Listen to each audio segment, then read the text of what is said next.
All right, I'm going to walk over and chat with my friend Frankie Corrado, our NHL analyst. Yes, the Habs lose the game.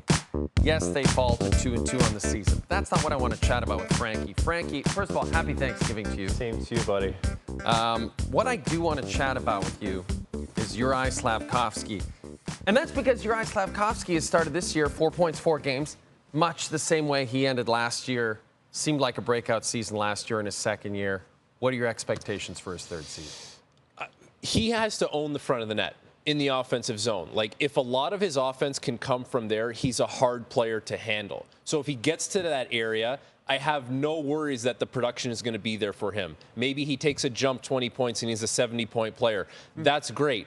But where the real challenge comes in for him is the team focus. The team has to take a step.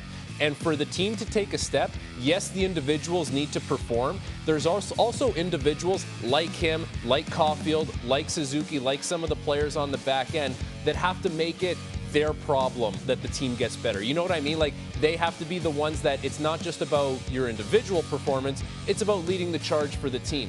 But from an individual perspective, the more he is around the front of the net, he's 6'3", he's 230 pounds. Now the game seems like it's coming a little easier to him. Think about how different it is from where he was last year at this time to where he is now at this time. It's so different. If he owns the front of the net, the production is going to be there for him.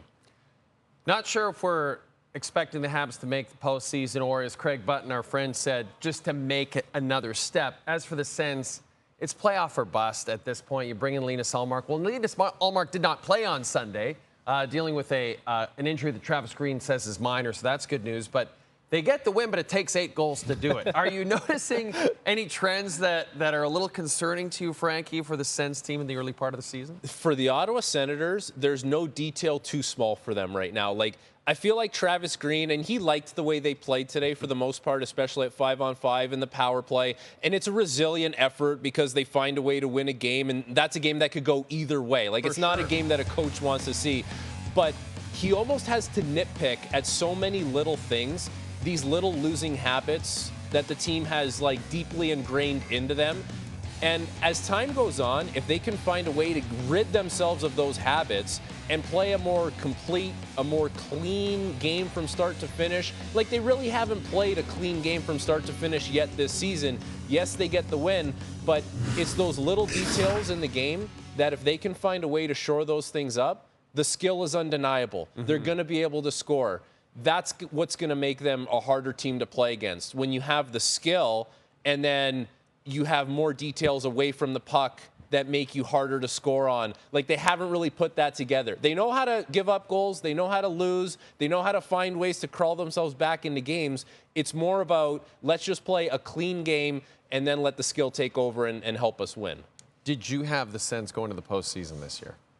Yeah, I guess this would be the year I would say maybe 5 from the Atlantic, 3 from the Metro. Right. And Ottawa would be that 5th team getting in. Yep. But, like, it could be, 2 points in or 2 points out. Like, it's going to be that tight, I think. Sens back in action Thursday. They'll host the Devils. Habs host the LA Kings. Very intriguing start to the season. Always great to have you here, Frankie. Thanks, buddy.